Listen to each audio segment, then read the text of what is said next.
Fala, Mauro, tudo bem? Como é que Oi, você João. está? Boa noite, João. Boa noite a todos aí que nos acompanham. Show. Bom, pessoal, antes da gente começar, e o Mauro, a gente preparou aqui um painel, um bate-papo para o Mauro falar sobre segurança viária, mas antes disso eu queria fazer uma introdução a ele. Bom, o Mauro, ele é um engenheiro eletricista de formação, se especializou em operação de tráfego e segurança viária. Ele atuou 12 anos na Companhia de Engenharia de Tráfego de São Paulo, na gestão de tráfego, sinalização, segurança viária urbana. Ele migrou para a gestão de operação de rodovias, onde atuou por 20 anos em 6 concessionárias de rodovia em São Paulo, Paraná, Minas Gerais e Mato Grosso, onde ele participou de diversos projetos de sinalização e modernização da infraestrutura e da operação de rodovias voltado para a segurança, fluidez do tráfego e redução de sinistros no trânsito e suas vítimas. Hoje ele atua como gerente de planejamento da Dersa e ele atua no desenvolvimento rodoviário, que é o Desenvolvimento Rodoviário SA, e compõe um grupo de trabalho de estudos e projetos de segurança viária na Secretaria de Logística e Transporte. Mauro, seja muito bem-vindo. Agradeço demais aí a parceria que você tem tido conosco. E queria te fazer uma pergunta já iniciando, para a gente entender também, para o pessoal que está aí participando, entender como que você virou um entusiasta, podemos assim dizer, e não gosto muito da palavra, mas um militante, aí, vamos dizer, do assunto de segurança viária. É isso mesmo, João. Também quero primeiramente agradecer a oportunidade de participar do seu evento, dessa estreia aí da Cartado no webinar, e também dessa oportunidade de falar sobre segurança viária, né? Isso vem muito ao encontro dessa minha queda, né? Não vou dizer recentemente, acho que todos esses anos que a gente atua em operação de tráfego, seja operação de tráfego urbano e operação de tráfego rodoviário, principalmente no rodoviário, haja vista que as consequências dos acidentes na rodovia são muito maiores, as consequências em vítimas e também nas vítimas fatais e nos prejuízos humanos. Em todas essas locais que eu atuei, sempre houve, sempre teve, em todos os locais, toda a empresa de engenharia, toda a concessionária atua em preservação de vidas. Já é o seu mote principal atuar em segurança viária, em proteção e redução de vítimas e aumento da segurança. E aí, por que não, né, usar esse conhecimento de praticamente 30 anos, um pouco mais de conhecimento e vivência na operação, no dia a dia, em vários projetos, por que não compartilhar? Acho que vidas salvas importam. Então, minha ideia foi justamente me aprofundar nesse tema, criar conteúdo sobre isso. Comecei a criar alguns conteúdos nas minhas redes sociais, principalmente no LinkedIn. Isso tem dado alguns resultados, tanto que eu estou aqui hoje falando sobre isso. Me orgulha muito falar e ser um embaixador de segurança viária. Acho que quanto mais pessoas estiverem falando sobre esse assunto, acho que a gente vai conseguir algumas metas importantes de redução. Acho que a gente vai ter oportunidade de falar um pouco mais sobre isso. Mas essa seria a primeira causa, uma pequena introdução da causa. Show, Mauro, bacana. Embaixador, acho que essa era a palavra que eu deveria ter usado, mas muito bacana. Mauro, já que a gente vai estar falando sobre segurança viária, acredito que muitas das pessoas que estão assistindo realmente sabem o que é segurança viária, mas eu queria pedir a você, se possível, fazer uma abordagem sobre o tema, trazendo todos os pontos que englobam de fato a segurança viária, né? Porque a gente sabe que não é só a sinalização, sabemos que não é só o atendimento ao usuário, mas sim englobam vários fatores e vários agentes, vários atores, podemos assim dizer, nesse tema. Então, se você pudesse explicar um pouquinho para o pessoal. Perfeito. A segurança viária tem um tripé famoso, que são os três E's. Ele se sustenta no primeiro E, ou, né, independente da ordem, engenharia, educação e esforço legal. O esforço legal está muito voltado à fiscalização e à legislação de todo o arcabouço de legislação que envolve, seja na parte de legislativo, seja do judiciário, seja a questão da fiscalização de autuações.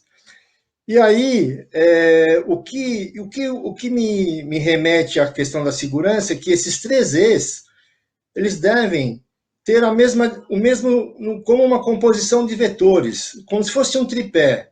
Se a gente cria um tripé, uma cadeira com 3 posições, se essa cadeira não tem as mesmas intensidades do tripé, essa cadeira não fica de pé.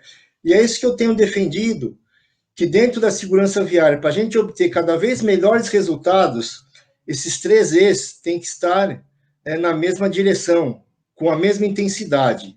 Então, um aspecto de educação e informação, acho que quanto mais informação sobre os aspectos dos riscos que se envolvem, os riscos envolvidos numa condução perigosa, os riscos envolvidos em não se respeitar uma velocidade. Por que não se respeita? Qual é o risco? Acho que quanto mais informação a gente tiver, mais a população vai poder saber, porque não é respeitar a velocidade só pura e simplesmente. Existe uma consequência se você não respeita. Existe uma consequência se você dirige um veículo a 30, 40, 50, 60, 80 km por hora. Quanto maior, a cada 10 km por hora que você aumenta a sua velocidade no seu veículo, proporcional, aumenta o risco de ser uma lesão grave envolvendo seja o passageiro, seja os condutores, e ainda por cima, os transeuntes, né? A população que está lindeira à rodovia, que justamente é um tema que está muito sendo abordado, são os usuários vulneráveis, os ciclistas, os pedestres, as crianças, os idosos, que estão seja trafegando a pé numa via urbana ou numa rodovia. Hoje, as rodovias, invariavelmente, passam por trechos urbanizados das cidades. Então, esse público, ele está passando na rodovia. A velocidade é um item muito importante de se controlar. Um dos quesitos seria a educação. A engenharia. Com a engenharia, você constrói rodovias em situações de vias em melhores condições. E desde o projeto, de execução, de controle de qualidade e de auditoria, se aquele projeto foi executado conforme previsto. Itens importantes, existem normas de projeto, existem normas de execução de um projeto, de elaboração de um projeto, existem normas de execução de um projeto, seja no uso dos materiais, em obra civil, em sinalização. A BNT normatiza toda uma gama de materiais que se usa numa sinalização viária, seja no elemento de proteção, no elemento de contenção, seja em sinalização vertical, seja em sinalização horizontal, né? E aí, o outro tripé é a fiscalização. Então, uma rodovia fiscalizada, um poder de polícia que o governo detém, ele consegue, acho que no primeiro momento, informar. Existe uma questão que a fiscalização pune. Ela não pune, ela protege, né? Acho que o grande viés de a gente conseguir divulgar é mudar o viés de um radar. Um radar, ele está lá para salvar uma vida, ele não está lá para punir. Infelizmente, ele pune, mas ele cumpre o papel. Se você respeita a velocidade e não causa acidente, acho que uma vida salva não tem preço, né? O preço de uma multa não compara-se a uma vida, mas o importante é não ser multado, é respeitar a sinalização. E até existem hoje radares que poderiam atuar em velocidades médias.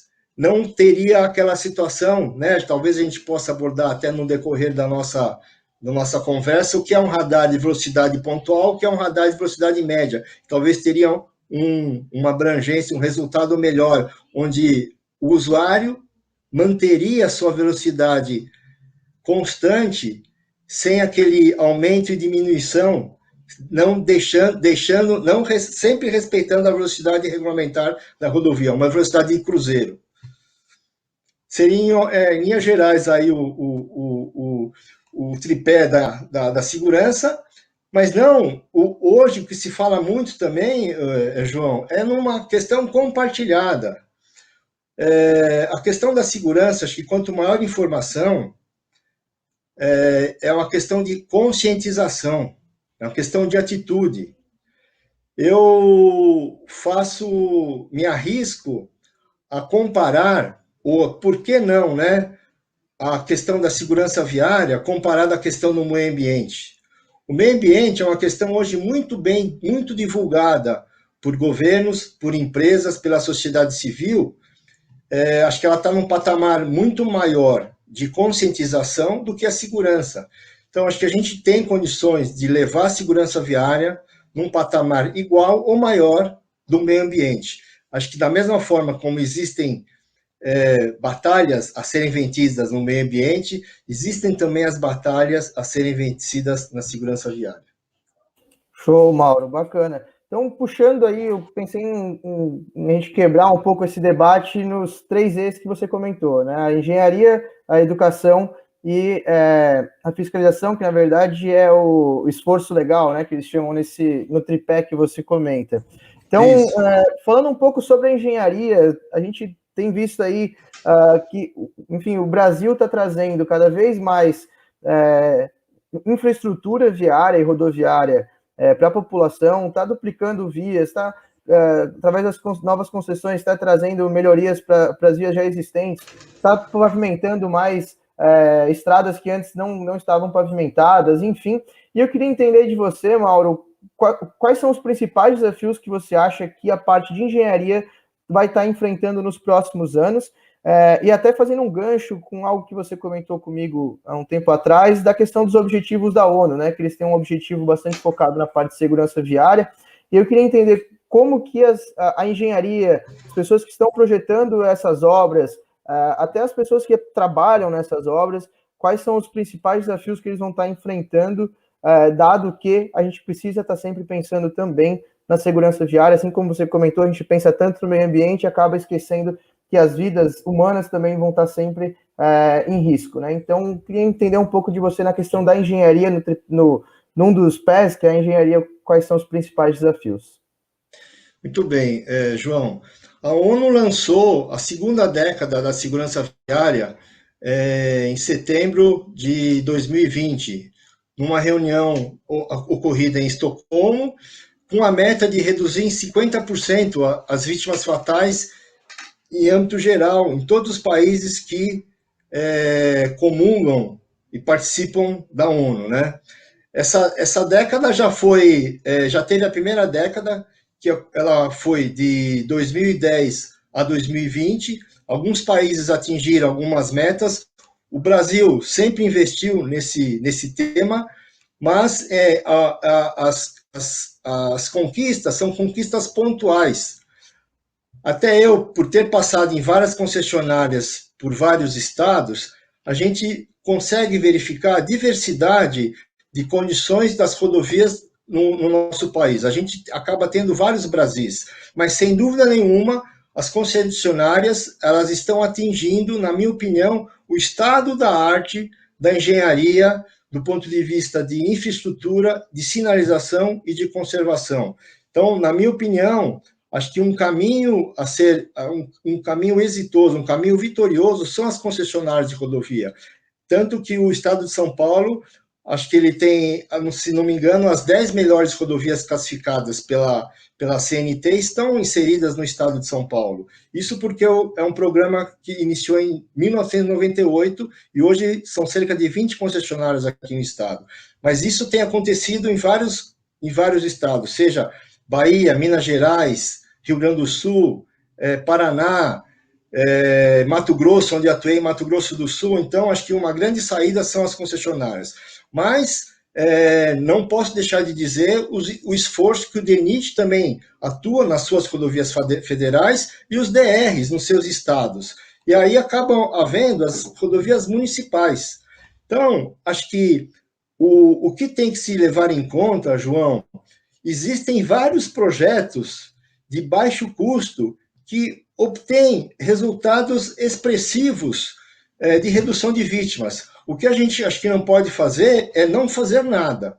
Acho que com base em você tendo uma base estatística, então, para um programa de segurança, você precisa fazer um levantamento de dados, analisar a situação, uma base estatística e com consultores de projeto, com certeza, existem soluções de engenharia para cada caso. O quanto cada caso vai caber no orçamento que cada estrutura, cada órgão tem à sua disposição. Então, acho que, na verdade, eu vou defender sempre uma questão de atitude.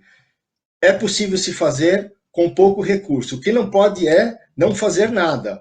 É só ficar esperando que aconteça ou que tenha sempre uma condição melhor. Acho que a situação que existe hoje é fazer com o que se tem e procurar soluções de engenharia de baixo custo. Show, Mauro. Bacana. Ainda um pouco sobre essa questão da engenharia, a gente entende que as rodovias já estão implementadas, muitas rodovias hoje não estão com uma qualidade, vamos dizer assim, num padrão aceitável aí para a questão de trafegabilidade, que acabam afetando também na questão da segurança, né? Vários buracos, sinalização não está com o melhor cuidado possível, enfim. E eu queria entender qual que é a relação da conservação rodoviária, conservação, manutenção com a segurança, e como que a gente pode pensar num projeto a nível federal, ou enfim, projetos menores, quebrados a níveis estaduais, para estar trazendo também nos projetos de conservação, por exemplo, contratos CREMA, PATO, ou até nos projetos com as concessões, para trazer também essa questão da segurança viária nesses contratos, ou enfim, que a gente consiga melhorar de uma certa forma a trafegabilidade de todas as rodovias no Brasil. João, a nossa malha viária é muito extensa, né? Então, eu tive a oportunidade há muito tempo atrás, essa é a segunda vez que eu tramito na Dersa, eu iniciei minha carreira de rodovia na Dersa, no sistema enchente imigrantes. Naquela oportunidade, tivemos um curso de qualidade total com o Falcone, e aí ele fez a seguinte pergunta: ele deu uma tarefa para você tem a tarefa de comer um caminhão com 100 melancias, como você faz isso? Uma de cada vez, né? Então, acho que é o seguinte, essa metodologia, a gente tem que dividir as responsabilidades. Os trechos são longos, mas existem intervenções pequenas que podem ser feitas. Equipes de manutenção de tapas-buracos são equipes que resolvem muito as questões da segurança viária. Então, eu vou bater na tecla de que cada problema tem que ser resolvido com o recurso disponível e o tamanho do problema. Acho que as concessionárias atuais, as rodovias sob concessão, as rodovias em trechos de maior volume de tráfego, elas normalmente passam por regiões onde o PIB é maior, onde você tem mais recurso até de investimento de manutenção nessas regiões, ou é o que deve acontecer. Nas regiões onde existem uma dificuldade de recurso, deve-se buscar novas tecnologias. Acho que isso vem de encontro à tecnologia de ferramentas de gestão, ou até mesmo modelos, não só modelos, materiais que venham de encontro ao menor custo para se fazer reparos, seja reparos localizados, seja reparos profundos, sejam tapas-buracos. Acho que hoje vem de encontro até uma provocação. A academia, acho que as faculdades, a área acadêmica deve estar estudando, as faculdades devem provocar os seus alunos a trazer soluções. É aí que eu retorno, talvez, ao meu discurso inicial. É a experiência de quem já viu tudo isso acontecer, e aí agregar aos novos conhecimentos dos jovens que estão desenvolvendo aplicativos de conservação, de manutenção para se otimizar. Você tem um recurso que vai ser otimizado, talvez em tempo de conservação e até de materiais. Por que não trazer a academia para fazer teste? Acho que as universidades espalhadas pelo Brasil de engenharia devem procurar, seja os DR, seja os DENIT, seja as unidades de conservação, sejam as concessionárias, para se fazer convênios onde se possa procurar melhores soluções. A gente vive numa época, João, de ajuda, compartilhamento de informação. Acho que só assim a gente vai cada vez mais galgar melhores resultados. Show. Mauro, você comentou na questão da tecnologia, né? E a gente vê diversas pessoas hoje utilizando aplicativos, por exemplo, o Waze, que informa onde está tendo uma obra, onde aconteceu algum acidente, onde existe algum buraco, enfim, que as pessoas vão de forma colaborativa se ajudando. E aí a gente também tem agora vindo, né, começando aí, como você comentou, né, uma melancia por vez, estão começando a vir os carros autônomos, e a gente entende que essa parte também é um dos pontos abordados pelo E da engenharia nessa questão da segurança. Eu queria que você comentasse um pouco sobre, enfim, esses novos aplicativos, do pessoal está se informando. Já ouvi sobre aplicativos que estão trazendo informações para motoristas, principalmente de ônibus e de caminhões que percorrem longas estradas, longos períodos, né, trecho de percurso, e eles acabam tendo cansaço, esses aplicativos lembram do cansaço, os próprios carros estão avisando para fazer uma parada a cada determinado tempo corrido, enfim, queria entender de você o que você acha desses carros autônomos, dessas novas tecnologias, novos aplicativos, enfim, para ajudar na questão da segurança, e quando que você imagina que, de fato, essas tecnologias vão estar mais dissolvidas na população e vão estar sendo, de fato, vão estar em uma grande escala, reduzindo o número de acidentes e número de sinistros, né? A gente não pode chamar acidente, número de sinistros aí na via. Perfeito. João, acho que o veículo autônomo é uma realidade que talvez demore um pouco mais para chegar aqui no nosso país. Mas, de toda forma, o mundo está cada vez mais globalizado. Acho que as novidades que estão surgindo em países de primeiro mundo, seja nos Estados Unidos ou na Europa, elas estão diminuindo de tempo para que nós, brasileiros, tenhamos essas funcionalidades ou esses aplicativos. Então, o veículo autônomo ele vai demorar um pouquinho mais para chegar no país, até porque para os estudos que indicam, então, do que eu já tomei conhecimento, para ele poder operar, a rodovia tem que estar muito bem sinalizada, não pode ter falha de sinalização. Uma das regras do veículo autônomo, um dos critérios de condução, também são as condições da via, de sinalização da via. Então, acho que a gente ainda tem um patamar, uma lição de casa, é ter uma via bem sinalizada.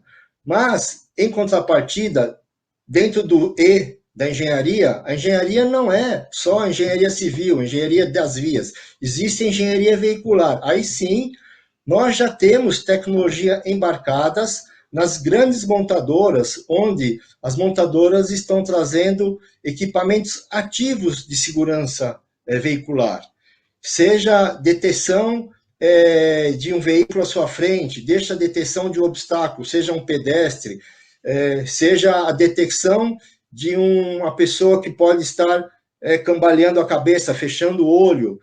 Então, existem vários equipamentos embarcados, o próprio ABS, a frenagem, os próprios airbags foram os primeiros itens de segurança ativa. Haja visto o cinto de segurança, talvez foi um dos primeiros itens, né? E que, quem se lembra, na época que eu atuei na CET, vou fazer um parênteses, foi quando se iniciou a fiscalização de cinto de segurança. Houve uma discussão muito grande.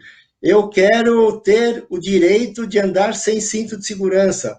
Então, existia um conceito muito individualista da população. E acho que isso é que, talvez com o aprimoramento do ser humano, o ser humano não pode ser individualista, ele tem que pensar no coletivo. Aí ele vai ter uma condução mais cuidadosa. Ele não pode pensar, não, eu estou protegido, não, mas você está protegido, e quem está embarcado no seu veículo, e as pessoas que estão do lado de fora. Então, existe muita tecnologia em veículos embarcados, seja as grandes montadoras estão trazendo isso, então acho que isso já é uma realidade. E até os centros de controle das concessionárias, elas vão ter condições de atuar também preventivamente. Isso já é uma condição factível de você, com as medições de condições meteorológicas, fazer uma alteração através de mensagens nos painéis de mensagem variável. É possível alterar a velocidade diretriz da rodovia ou de um trecho onde existe uma condição adversa. de neblina, de chuva, ou por qualquer condição de uma adversidade no tráfego, de você atuar também na sinalização naquele trecho onde o usuário está trafegando. Então, realmente, a engenharia, ela atua, tem vários campos, nos aplicativos, nos veículos, nos centros de controles, com várias novidades, né, que estão sendo implantadas. Aí, as novidades eu estou descobrindo cada dia, né? Eu estou trazendo conhecimento do que a gente começou na época inicial de operação. As câmeras acho que eram as maiores auxiliadores da nossa operação. Depois vieram os sistemas de detecção de incidentes. Então, detecção de incidente também é uma ferramenta muito ágil, onde o operador, num centro de controle, consegue visualizar com rapidez e mandar um recurso de socorro, e aí também reduzir, minimizar uma intervenção na rodovia. Hoje, um acidente na rodovia, ele ocupa espaço o menor tempo possível de uma rodovia ocupada, também interfere na redução de acidentes em função de você diminuir aquele congestionamento. Perfeito, Mauro. E você falou muito também na questão das pessoas estarem começando a usar essas... enfim, você falou do cinto, né? Que teve esse debate todo. Quero ter meu direito de não usar o cinto de segurança, enfim. E aí, já puxando isso para a questão da educação, né? O segundo pilar aí do tripé que você comenta. Eu queria entender um pouco para você, Mauro, onde que está hoje a nossa dificuldade como sociedade em transmitir a necessidade de ter uma educação e ter uma consciência sobre a segurança viária, né? E não só sobre a segurança viária, mas como toda a questão de segurança, até o próprio simples fato de você usar o cinto. Ainda conheço pessoas que brigam em usar o cinto. Queria entender como que a gente pode conscientizar a população, pensando como sociedade de fato, onde está a nossa dificuldade hoje e como que a gente pode achar uma solução para isso. João, vou bater na mesma tecla, é uma responsabilidade compartilhada também. Então, acho que primeiro na academia, seja na academia educação a nível superior, educação de técnicas de engenharia rodoviária e de segurança viária, e seja no ensino primeiro grau, segundo grau, né, o ensino médio, existirem matérias, existem, né, alguns municípios, existem iniciativas importantes e que dão resultado de educação infantil. Acho que, né, não queira ensinar um adulto que não aprendeu os bons costumes, a educação que vem de berço, que a gente sabe que a educação de berço é aquela que a gente leva para o resto da vida. Então, a educação relacionada à segurança viária, a comportamento, a seguir regras de trânsito, a atravessar na faixa, deve acontecer em todos os níveis da educação básica de um aluno, ou ainda, conforme o grau vai avançando, mudando de patamar nas questões da educação, né, o de respeito à sinalização, quais são os importantes. Sempre vão ter temas a serem abordados, para cada grau, um tema específico. Se começa com respeito à faixa de segurança, e aí talvez se chega num ponto no uso do álcool. Por que o álcool prejudica a sua dirigibilidade e qual é a consequência? Acho que a educação em todos os níveis ela deve ser atuada.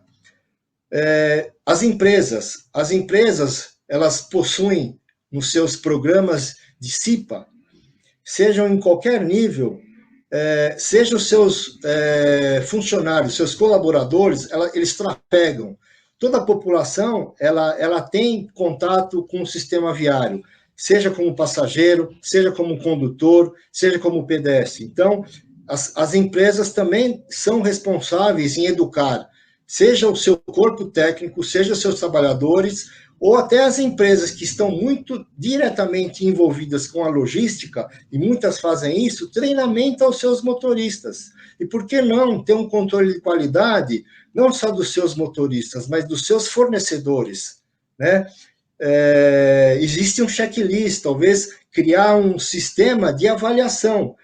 Eu quero saber se o meu motorista tem pontuação na carteira de motorista. Eu quero saber se o motorista do meu fornecedor tem pontuação na carteira de motorista. Acho que inovação e ideias de como se atingir objetivos não faltam, né? Então, educação, seja na parte acadêmica, em todos os níveis, seja na sociedade, e até o governo também, não deixando de fomentar campanhas educativas, da mesma forma como a gente enxerga as campanhas educativas a favor do meio ambiente, ou as campanhas educativas anti-tabagismo, tantas placas sinalizadas. Hoje você vai em qualquer restaurante, qualquer ambiente fechado, não se fuma. Isso foi uma conquista.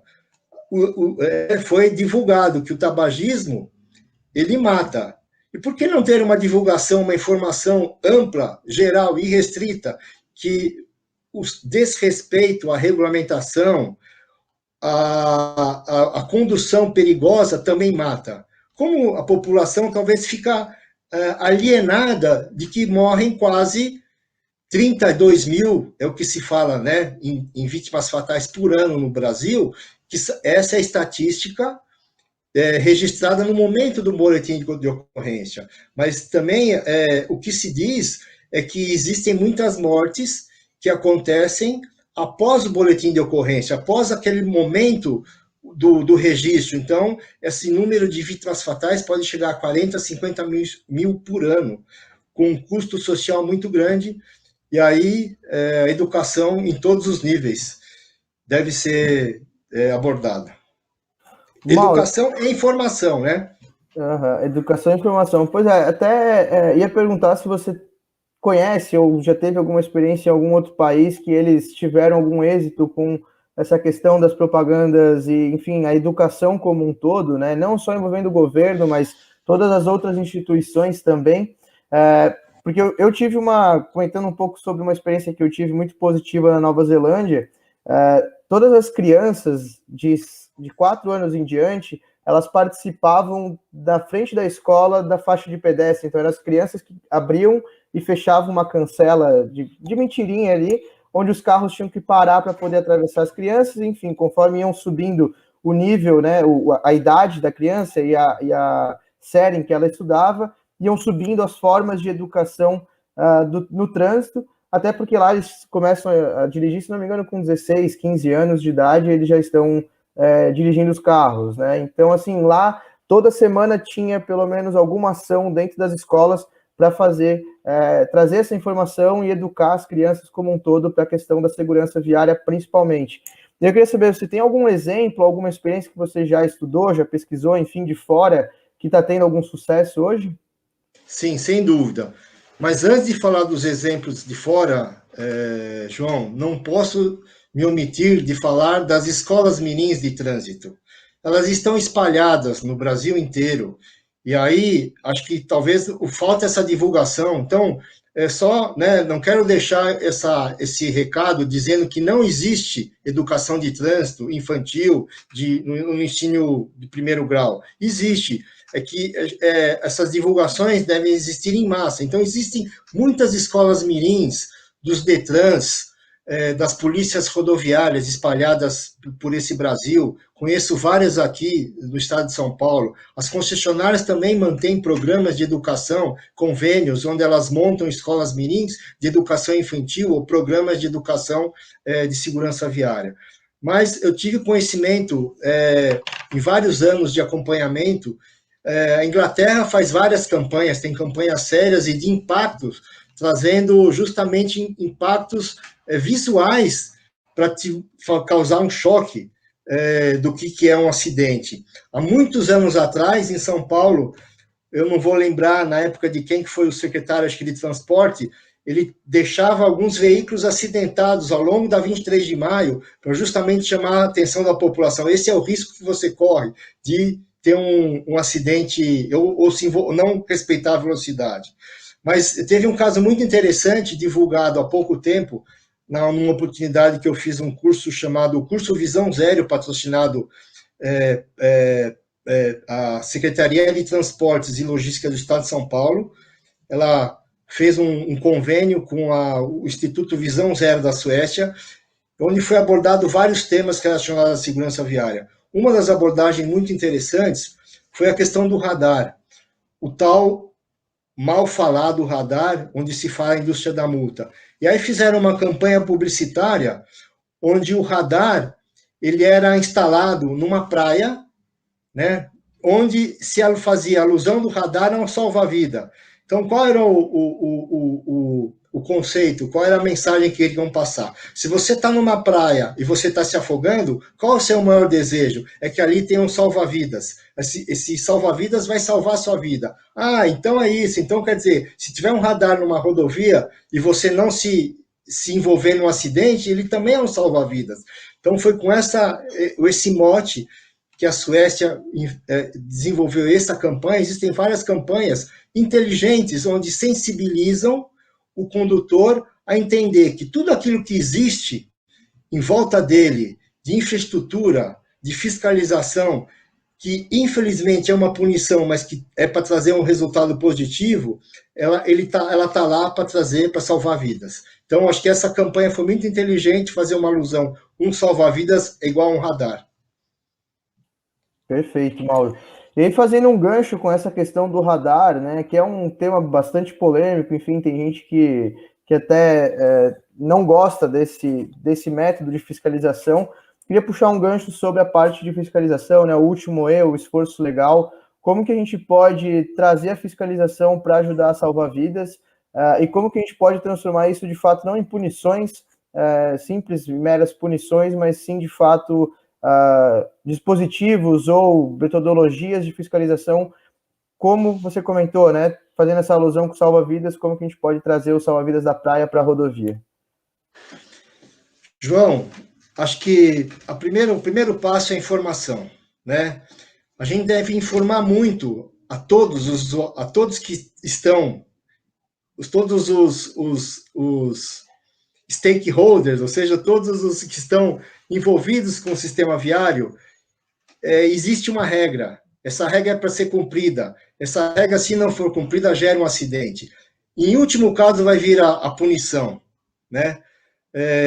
Então, essa punição é para te proteger, é para proteger você, proteger os seus entes queridos e proteger quem está envolvido no sistema viário. Né? Aí, se isso tudo não funcionou, então eu vou lhe educar de uma outra maneira. Eu tentei te educar pela informação, então eu vou te educar talvez naquilo que a gente sempre falou, né? Todo mundo fala, na parte que mais dói no corpo, no bolso. Quem sabe você entende isso, mas o mais importante é o recado de que isso é para o seu bem, é para o bem da coletividade. Você está preservando sua vida, o recurso financeiro, onde o dispêndio que o governo, a comunidade tem em tratamento de vítimas de acidente de trânsito é muito grande. Né? Eu faço parte de um grupo de trabalho, um grupo de estudo que a gente montou há cerca de 4 meses. Às sextas-feiras nós nos reunimos, tem vários colegas, alguns estão aqui, acho que participando desse encontro. Um deles é o Paulo, que fez um estudo pelo IPEA, publicado em setembro do ano passado, onde indica que cerca de é gasto anualmente 132 bilhões de reais em vítimas resultantes de acidente de trânsito. Esse número é um número global, seja no atendimento da vítima, seja em seguro, seja em custo social, seja em perdas. Isso que você não tem como mensurar o custo de uma vida. Então, como melhorar uma fiscalização? Outro trabalho que esse nosso grupo tem defendido é uma fiscalização aleatória. Meu amigo Horácio, não sei se está aqui participando, mas ele defende um tema que é chamado fiscalização aleatória. Você não precisa ter radares em todas as rodovias, você não precisa ter um policial em todos os trechos, em todos os cruzamentos perigosos. Ele defende uma metodologia estatística com o recurso que o município tem, com o recurso que o órgão de trânsito tem, ele consegue, ele defende que com um planejamento, você vai usar o recurso disponível, bem utilizado, vai gerar uma redução de infrações, né? Ou talvez até no primeiro momento vai gerar um número maior, mas aqueles que levaram a autuações vão entender, essa fiscalização funciona, eu devo respeitar, senão vou ser prejudicado no bolso, e aí, fazendo um planejamento bem feito, essa fiscalização com recurso existente, seja recurso de agentes de fiscalização, ou recursos de equipamentos de fiscalização metrológicos, bem utilizados, eles conseguem um bom resultado, independente da quantidade de recurso. Acho que a grande engenharia, João, cada vez mais é saber utilizar bem o recurso disponível. Acho que isso, na verdade, é o conceito de economia. O que é economia? Num conceito geral, saber usar o recurso disponível. Isso é economia. Show, Mauro, perfeito. Mauro, a gente está aqui encerrando já o nosso tempo, daqui a pouco a gente vai chamar aqui a Carolina, que vai falar com a gente sobre a metodologia IRAP, mas antes disso eu queria que você comentasse aí, desse uma última palavra sobre as rodovias que perdoam, né? A gente, aqui de Santa Catarina, a gente quando vai para Curitiba, por exemplo, pega a serra ali, a gente sabe que tem alguns dispositivos, saídas de frenagem, saída de segurança, enfim, para os as áreas de escape, várias né? áreas de escape instaladas em trecho de serra. Exatamente. Então, em que o caminhão ele se perde durante a descida da serra, ele consegue ir a algum local, uma área de escape, e acaba evitando um acidente muito maior, né? Então, se eu pudesse comentar um pouco sobre as rodovias que perdoam, e logo em seguida, pessoal, eu vou pedir que vocês mandem suas perguntas para o Mauro, tá? A gente vai já emendar com a Carolina, porque ela vai falar sobre a IRAP, também tem uma ligação bastante forte aí com a questão da segurança viária, e depois a gente deixa aí uns 30 minutos para a gente debater junto com eles as perguntas que vocês enviarem, tá? Então, Mauro, pode dar sua última palavrinha que depois eu chamo a Carolina para participar com a gente. Tá bom, João. O conceito rodovias de perdão, ele vem junto com o conceito da Suécia, do Visão Zero. Então, rapidamente, o Visão Zero é um programa desenvolvido na Suécia em 1997, onde muda um conceito onde, inicialmente, ou naquela época, ou até mesmo hoje em alguns países, tem um conceito que o usuário do veículo é o culpado, é o responsável por um acidente. O Visão Zero transfere a responsabilidade daquele acidente é uma responsabilidade compartilhada, seja para quem projeta a via, quem opera a via, quem fiscaliza a via. Outro conceito, muito mais importante, talvez o conceito principal. Hoje, existem programas de redução de acidentes que têm metas de redução. O Visão Zero, ele considera que nenhuma morte é aceitável. Então, enquanto um conceito se considera aceitável uma redução de mortes, o Visão Zero considera nenhuma morte aceitável. Então, dentro desse conceito de que a responsabilidade da via é compartilhada, a rodovia tem que ser melhor sinalizada, melhor construída, vem o conceito das rodovias que perdoam. O que quer dizer isso? Um usuário ele tem o direito de errar, nós somos humanos. Em algum momento na nossa condução, se a gente cometer um erro de condução, seja ou qualquer situação que coloque em risco, a rodovia que perdoa é aquela rodovia que estará sinalizada, projetada, mantida, para que este erro minimize os efeitos de risco à vida, risco às condições daquela pessoa que está trafegando no veículo ou aquela pessoa que está transeúnte, sejam aqueles usuários vulneráveis, os pedestres, os motociclistas, os ciclistas, os idosos e as crianças. O conceito da rodovia que perdoa é um conceito bem amplo, onde basicamente é esse. A gente tem infraestrutura melhores de projeto, melhores de execução, onde os efeitos e os riscos de acidentes e de vítimas serão minimizados. Perfeito, Mauro. Mauro, eu tenho só te agradecer, vou pedir que você fique com a gente ainda durante a conversa com a Carolina, que logo depois a gente vai abrir para as perguntas. Então, pessoal, mandem suas perguntas aí sobre segurança para o Mauro, tá? A gente vai chamar aqui um rápido intervalo, 30 segundinhos, só para a gente poder conectar a Carolina aqui junto com a gente. Então, fiquem aí, não saiam, 30 segundinhos bem rápido, tá, pessoal? Já voltamos. Olá, nós somos a Cartado e estamos aqui para transformar a infraestrutura brasileira. Nosso software otimiza processos operacionais e gerenciais de conservação de grandes infraestruturas. Registre e fiscalize operações em campo em um app georreferenciado, pensado para áreas remotas sem conexão.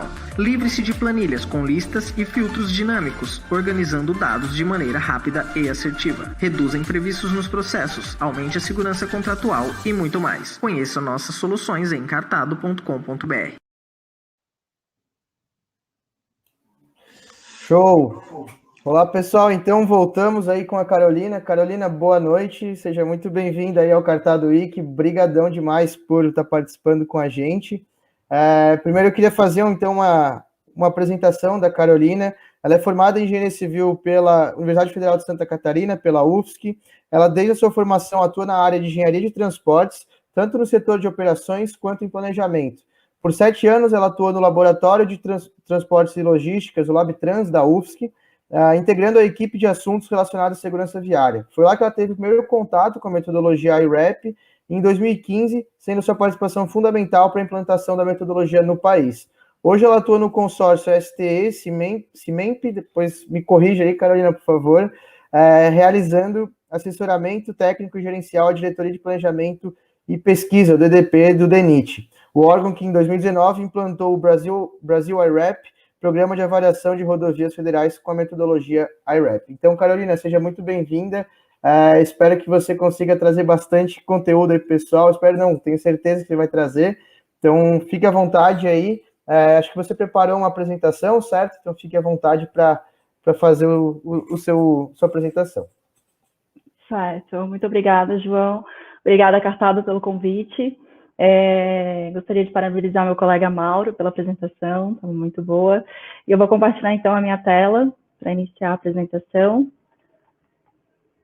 Só me dá um ok aí, João, se está aparecendo. Pode deixar que eu já te aviso quando eu... Aqui para mim está aparecendo. Então, então vamos lá.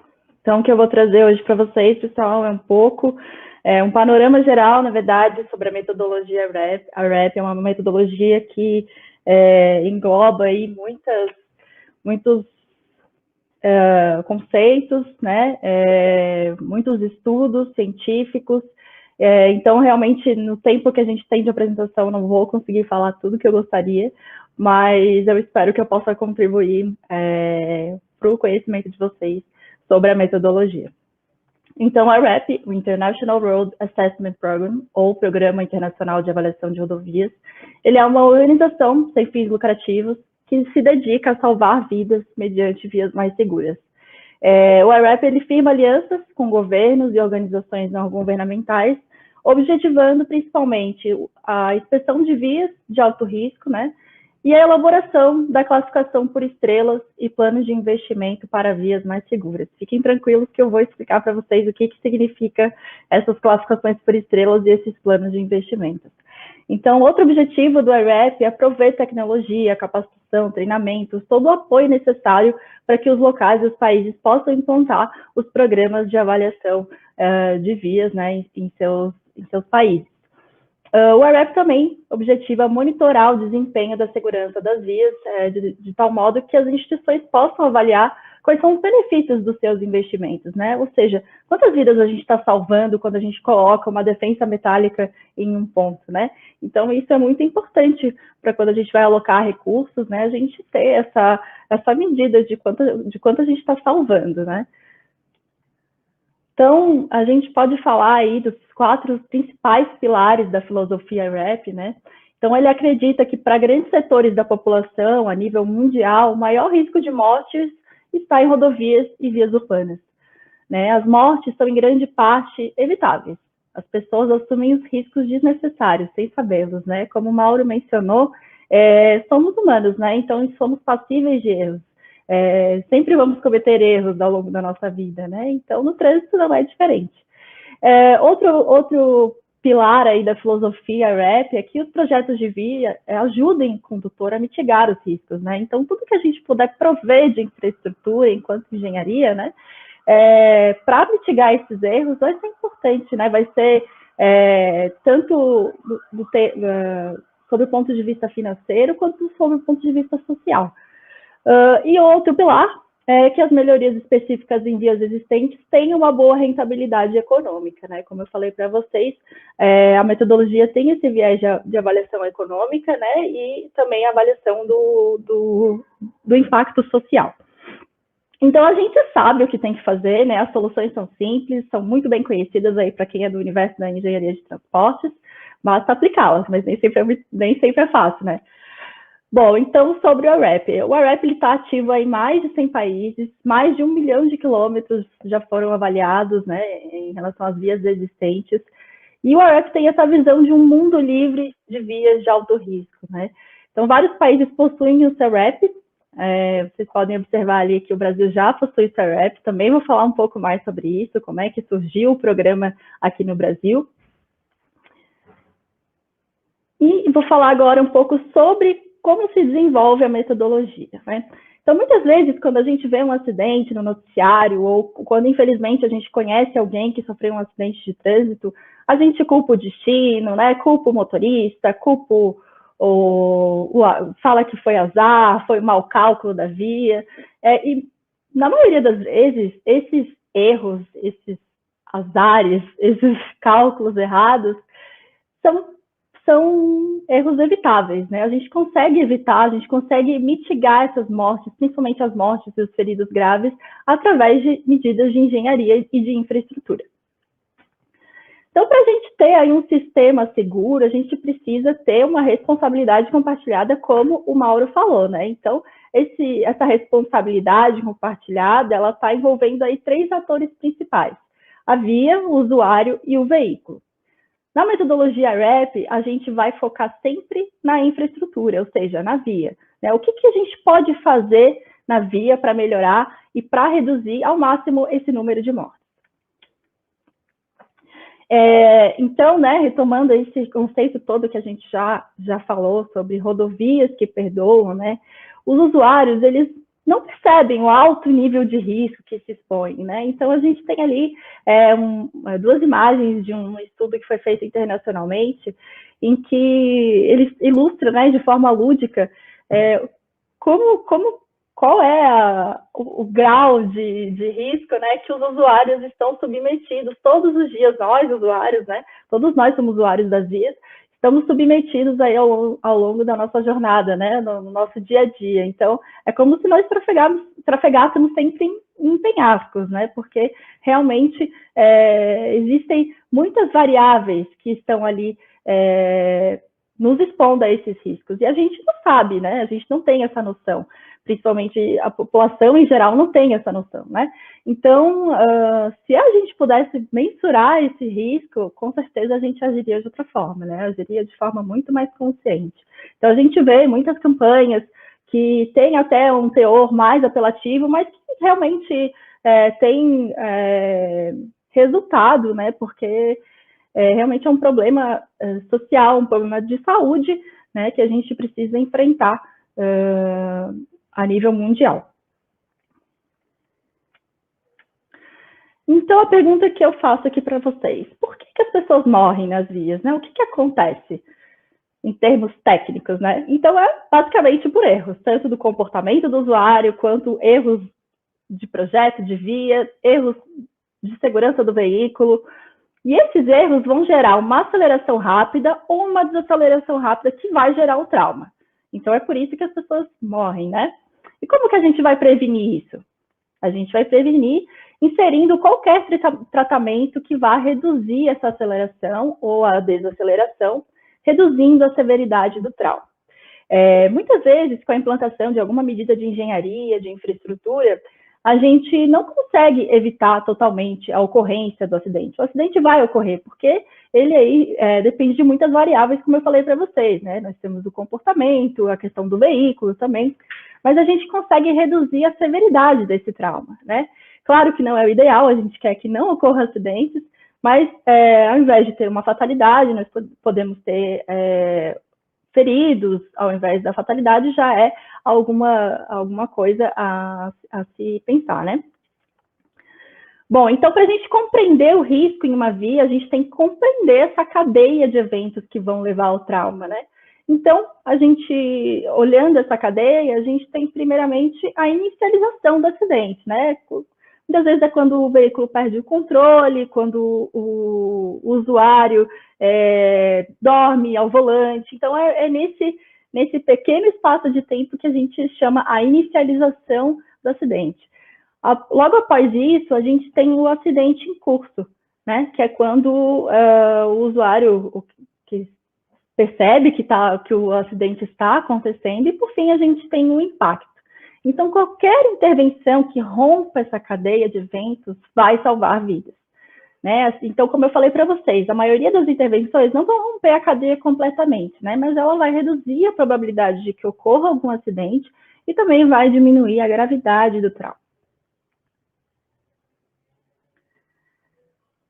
Então, para a gente chegar até o acidente em si, né, até o impacto que eu mostrei ali para vocês, a gente pode aplicar diversas coisas que vão diminuir a probabilidade da ocorrência desse acidente e também diminuir a severidade, né? Então, a primeira coisa que a gente podia pensar seria a educação. A educação no trânsito, ela vai reduzir aí os erros óbvios, né? Então, se você prover educação adequada de trânsito para a sua população, para a sua comunidade, então essa população, essas pessoas, elas vão estar preparadas para enfrentar o dia a dia do trânsito, né? Então, elas vão saber o que elas podem fazer e o que elas não podem fazer. Aí, depois a gente tem a fiscalização. A fiscalização, ela vai reduzir os erros deliberados. O que isso quer dizer? São aqueles erros em que a pessoa sabe que está cometendo erro, mas mesmo assim ela assume o risco por cometer, né? Então, quando existem os casos de dirigir alcoolizado, né?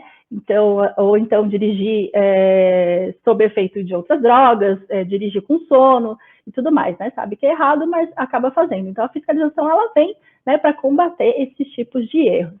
A infraestrutura, ela vai reduzir os riscos de uma possível colisão e suas consequências, como eu já falei para vocês. Veículos seguros que provenham dispositivos de segurança vão reduzir, né, a severidade desse impacto, no caso de uma colisão.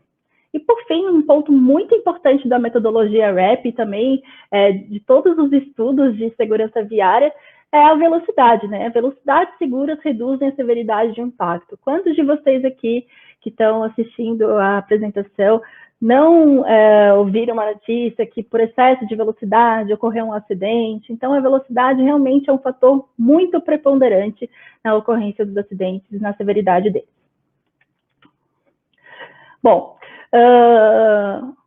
os estudos mostram que nem todas as vias possuem o mesmo risco, né? Se a gente analisa a distribuição de mortes ao longo das vias em um país, a gente tem uns dados interessantes. Esses dados mostram que diversos países, em 50% das mortes, ocorrem apenas em 10% das vias. O que isso quer dizer para a gente? Que em 10% esses 10% de vias, elas são as mais perigosas, são as que apresentam maior número de variáveis que, em conjunto, vão acarretar no maior risco de acidente para os usuários. Então, é nesses 10% que a gente precisa focar os nossos empenhos, os nossos recursos, para que a gente venha a ter vias mais seguras. Então, a gente sabe como que as pessoas estão morrendo, né? Então, no caso dos veículos, nós temos tipos de acidente como saída de pista, colisões frontais, os acidentes que ocorrem em interseções. No caso dos motociclistas, em zonas urbanas, a gente tem um alto número de acidentes com esses usuários, né? Principalmente em interseções. Os pedestres e os ciclistas também, né, que juntamente com os motociclistas formam os usuários vulneráveis, né, eles também estão à mercê aí dessa tragédia, né, que a gente tem a nível mundial. E o que a gente pode fazer? Quais são as soluções?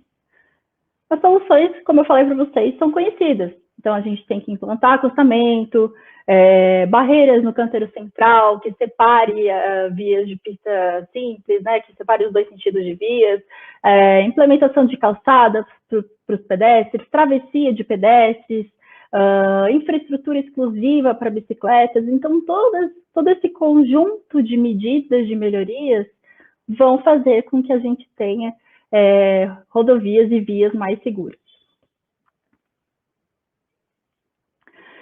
Então, sobre o IRAP, né, falei sobre segurança, que só retomar um pouco o assunto que o Mauro estava trazendo, né, mas falando propriamente do IRAP, a gente tem 4 protocolos que seriam os resultados que a gente consegue obter a partir da aplicação da metodologia IRAP, né.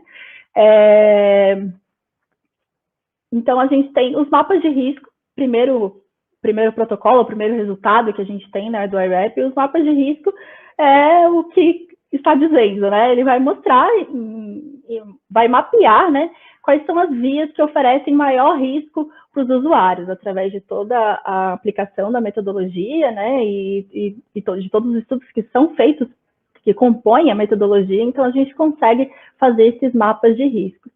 A gente consegue também fazer o monitoramento do desempenho da segurança. Os projetos do IRAP, né, quando a gente aplica a metodologia IRAP em um projeto ou numa via existente, o plano de investimento tem aí um período de avaliação de 20 anos, né? A gente considera aí um período de 20 anos em que a gente consegue manter ali, aplicando todas as contramedidas, né, esse nível de segurança. Então, ao longo dos anos, quem é responsável pela via ou pela rodovia pode fazer esse monitoramento, realizando todas as etapas da metodologia IRAP para ir monitorando como está esse desempenho da segurança. Será que a gente, colocando essas contramedidas, a gente está realmente salvando vidas? Como que está tendo esse resultado na prática, né? Então, esse é o monitoramento do desempenho da segurança, que é um dos resultados do IRAP. Outro resultado possível é a classificação por estrelas e também o plano de investimento para vias mais seguras. O item 3 e o item 4 são os itens que a gente está pensando aqui para o Brasil atualmente, né? Por como a gente ainda não tem dados significativos desse diagnóstico de como estão as nossas vias no Brasil, a gente não consegue fazer ainda os mapas de risco, tampouco o monitoramento do desempenho da segurança. Mas, conforme a metodologia for avançando, né, a gente conseguir aplicar ela cada vez mais nas nossas vias, a gente vai ter aí esses outros resultados do IRAP. Então, mostrando para vocês aqui como é que funciona a metodologia, né? Quais são os passos que a gente tem dentro da metodologia para a gente chegar nos resultados que eu falei para vocês. Então, a primeira etapa da metodologia é a inspeção das vias, que nada mais é que um levantamento de campo através de coleta de imagens da via a ser estudada. Após a inspeção, a gente leva esses dados para escritório e faz a codificação da via, que é o registro das características da via que influenciam no risco do usuário. Então, em posse das imagens da via, codificadores que são treinados, né, e fazem treinamento do IRAP, né, são credenciados pelo IRAP, eles realizam a etapa de codificação, que é registrar atributos que vão influenciar aí nesse risco e na segurança da via. Com essa codificação, a gente consegue gerar a classificação por estrelas. Todas as etapas eu vou falar um pouco mais, tá, gente? Porque eu sei que é muito rápido aqui e eu acho que é importante a gente se aprofundar um pouco mais nas etapas. Então, a gente tem a classificação por estrelas, que vai dar aí como que está a segurança viária para ocupantes de veículos, motociclistas, pedestres e ciclistas. A gente tem também um plano de investimentos, que vai direcionar, né, o que a gente pode aplicar, quanto que a gente vai salvar de vidas, quanto que a gente vai gastar se a gente implementar tal medida, enfim. E, por fim, a gente tem a implementação, né, que a gente pega lá o plano de investimento, vê o que ele está sugerindo de contramedidas, de medidas de melhoria, e a gente vai colocar em prática, implementar de fato. Então, falando um pouquinho sobre a inspeção, como eu falei para vocês, a gente tem, então, essa coleta, né, de imagens georreferenciadas, também são feitas coletas de amostras de fluxo de tráfego de veículos, de pedestres, de ciclistas, das velocidades, e esses dados eles vão ser utilizados nas etapas seguintes do método, principalmente na etapa de codificação. Na etapa de codificação, nós pegamos, então, essas imagens, né, e vamos registrar aí 78 atributos que foram definidos pela metodologia através de estudos científicos, né, que são preponderantes aí para a gente avaliar o risco da via, né. E esses atributos, eles são analisados a cada 100 metros, então a gente consegue ter a gente consegue ter de forma detalhada como está realmente a via, né? Porque a cada 100 metros que é feita essa avaliação de risco, né? Então, claro que para chegar até lá, né, os codificadores precisam passar por um treinamento, precisam ser credenciados, mas realmente a metodologia oferece aí uma medida, né? Ela oferece algo palpável para nós, né? Então, a gente tem a classificação por estrelas, que é o resultado dessa codificação, o resultado desse diagnóstico, né? E a classificação por estrelas, ela é como a classificação por estrelas dos hotéis. Então, se a gente tem um hotel 5 estrelas, aliás, que saudade de ir para um hotel, né, pessoal? Porque com essa pandemia ninguém mais viajou. Mas a gente tem aí, então, os hotéis 5 estrelas, que são ótimos, para as rodovias também. É uma rodovia que apresenta aí um nível de segurança ótimo. E quando a gente tem uma via 1 estrela, obviamente, a gente tem um nível de segurança baixo, né? A classificação por estrelas, na metodologia RAP, ela é apresentada para 4 tipos de usuários. Então, ela é apresentada para os usuários dos veículos, para os motociclistas, para os pedestres e para os ciclistas. Então, quando a gente quiser focar em apenas um usuário, né? Então, às vezes, por algum motivo, o gestor está tendo alguma reclamação de atropelamentos, então ele consegue focar por que está acontecendo esses atropelamentos. Vamos fazer, então, um diagnóstico da classificação por estrelas, com a metodologia RAP, para ver o que está acontecendo nesses lugares. De regiões urbanas também é muito interessante essa avaliação, né, dos usuários vulneráveis. Então, é realmente uma metodologia muito completa. E, por fim, a gente tem o plano de investimentos. O plano de investimentos, eles vão ser desenvolvidos a partir da codificação, né? E que também vai gerar a classificação por estrelas. E esse plano de investimentos, ele vai apresentar aí 92 medidas de melhoramento de baixo custo, que a gente chama de contramedidas, né? Então, a partir das combinações entre os atributos, o modelo vai gerar essas contramedidas. Então, por exemplo, se nós temos uma região com alto fluxo de pedestres, mas não há travessia, né? Não há faixa de pedestre. Então, o modelo, através das suas combinações, né, ele vai gatilhar essa contramedida e vai mostrar que naquele ponto é necessária a inserção de uma travessia de pedestres, né? E isso aí serve para outras tantas medidas, né? São 92 medidas de melhoramento, né? Todas de baixo custo, né? Esse é um dos focos também da metodologia. Então, ele foca mais, né, nessa questão de medidas de travessia de pedestre, de medidas de traffic calming, por exemplo, instalação de defensas metálicas, de barreiras de concreto, né? Então, antes de fazer uma grande obra, né, que seria, por exemplo, uma duplicação, né, é pensado, então, essas medidas de baixo custo. Né? E esse plano de investimento, ele vai calcular o potencial de vidas e feridos graves que são salvos, né? E com isso a gente consegue estabelecer esses critérios de relação custo-benefício, né? Então, eu acho muito importante esse dado do plano de investimento, porque o que a gente vê, principalmente dentro da gestão pública, é que a gente não tem dinheiro, né, para fazer tudo que a gente quer. A gente precisa priorizar os nossos recursos, né? A gente precisa priorizar onde a gente vai empenhar.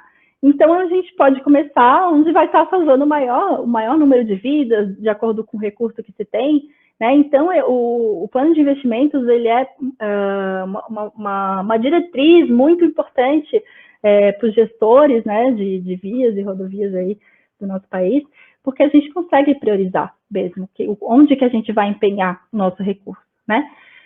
E aí aqui eu coloquei só alguns exemplos, né? A gente tem uma via aqui, tem um pedestre, né, trafegando e não tem nenhuma infraestrutura para ela. A gente vê que é uma área residencial, tem várias casas na lateral da via, e aí aqui é sugerida uma implantação de uma travessia de pedestre, um acostamento um pouco maior, né, um refúgio para que o pedestre fique seguro na hora de atravessar. E aqui outro exemplo também de aumentar esse acostamento, né? Só o fato de aumentar o acostamento, isso aí já gera um impacto tão grande para salvar vidas, né? Então, realmente muito interessante. Bom, em 2019, o AREP e o DENIT lançaram o Brasil Rap, um evento que ainda podia ser presencial, né? Estava lá presente, tive a grande honra de estar presente, né? E o objetivo é que toda malha federal pavimentada possua 3 estrelas ou mais ao final do programa, né? A etapa de inspeção da metodologia já foi concluída, né? Então, a gente já tem o levantamento das imagens aí, das vias pavimentadas, e agora o programa está partindo para a etapa de codificação, que está prevista ainda para iniciar aqui, nesse ano de 2021, com conclusão em 15 meses. Então, ao final disso, né, do programa, a gente vai ter aí mais de 50 mil quilômetros de rodovias federais pavimentadas, mapeadas pela metodologia de classificação por estrelas. Então, a importância disso, eu não consigo nem mensurar, assim, porque a gente realmente vai ter um diagnóstico que a gente não tem ainda, né, das nossas vias, das vias brasileiras.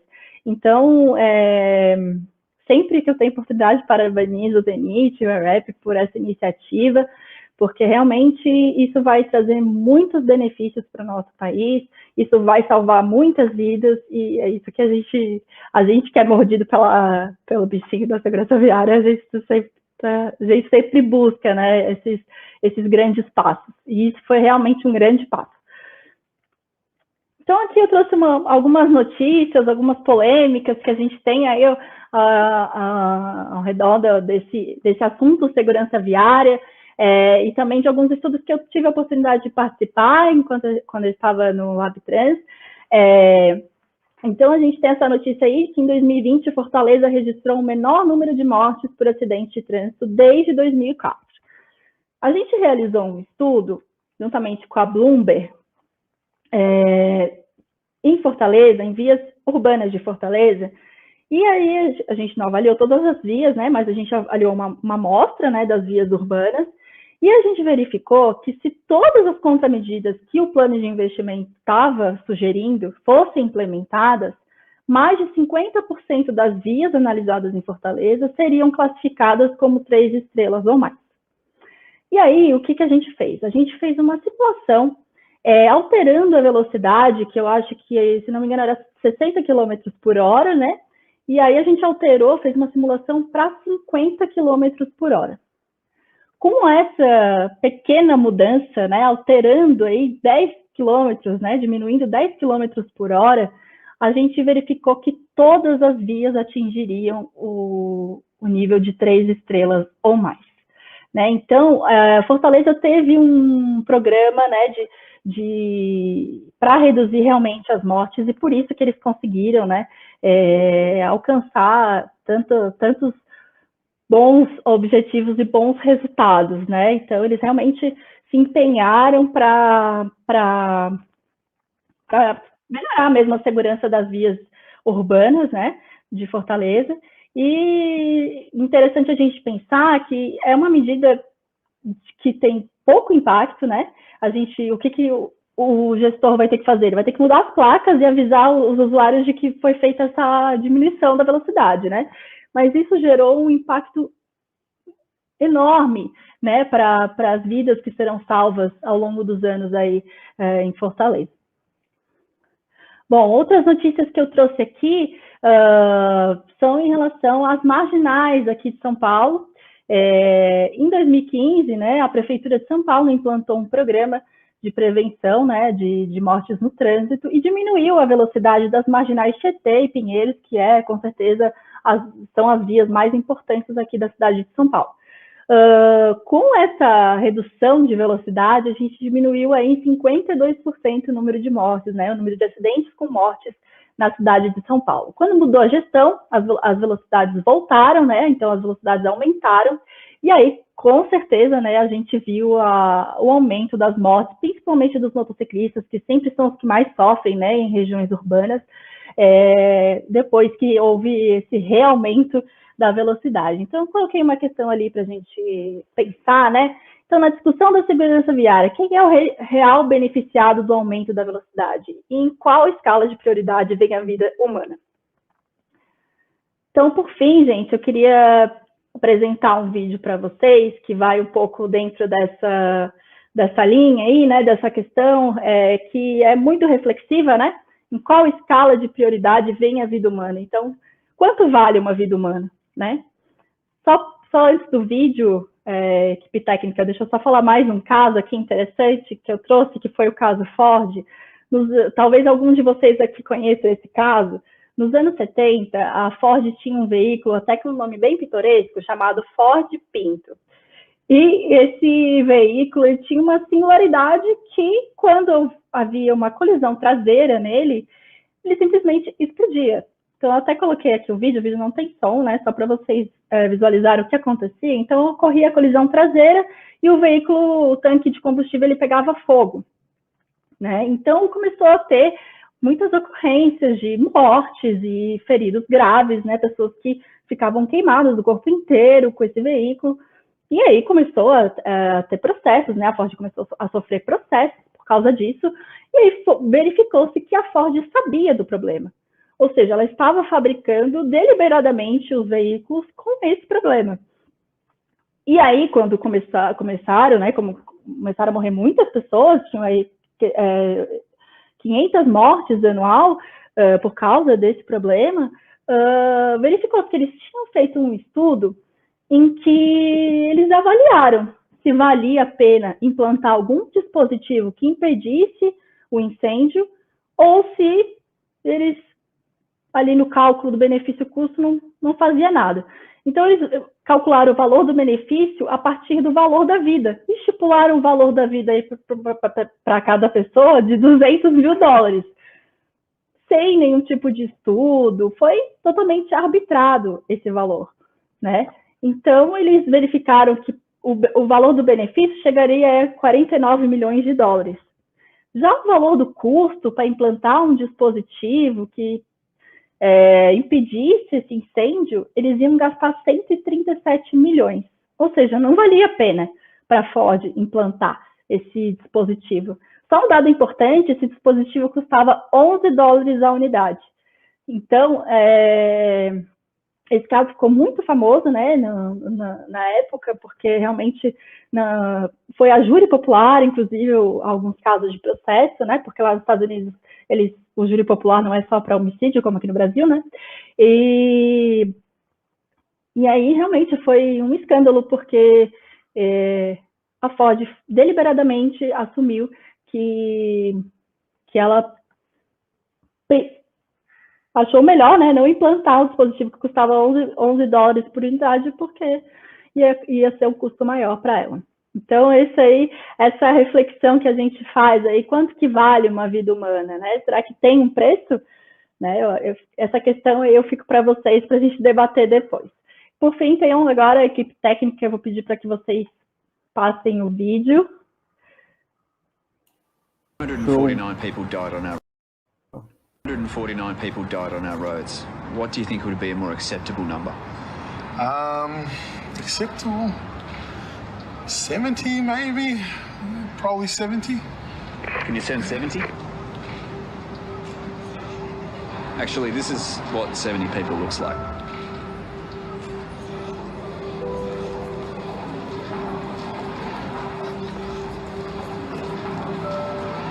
It's my family.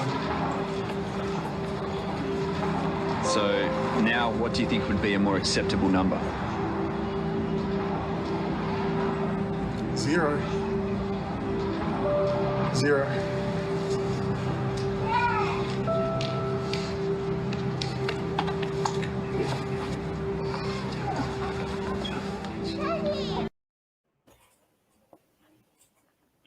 Bom, então, gente, com esse vídeo aí, que sempre me emociona muito, assim, eu deixo essa questão para vocês, né? Qual é o número de mortes no trânsito aceitável? Com certeza vocês vão concordar, né, com o vídeo de que a gente não pode mais aceitar a morte no trânsito, que é uma realidade que a gente não precisa mais viver, né? A gente pode melhorar, sim, a nossa segurança viária, a gente tem recursos intelectuais, a gente tem recursos para prover uma segurança melhor no nosso país e no nosso mundo. Então, é isso. Eu gostaria de agradecer a Cartado pelo convite.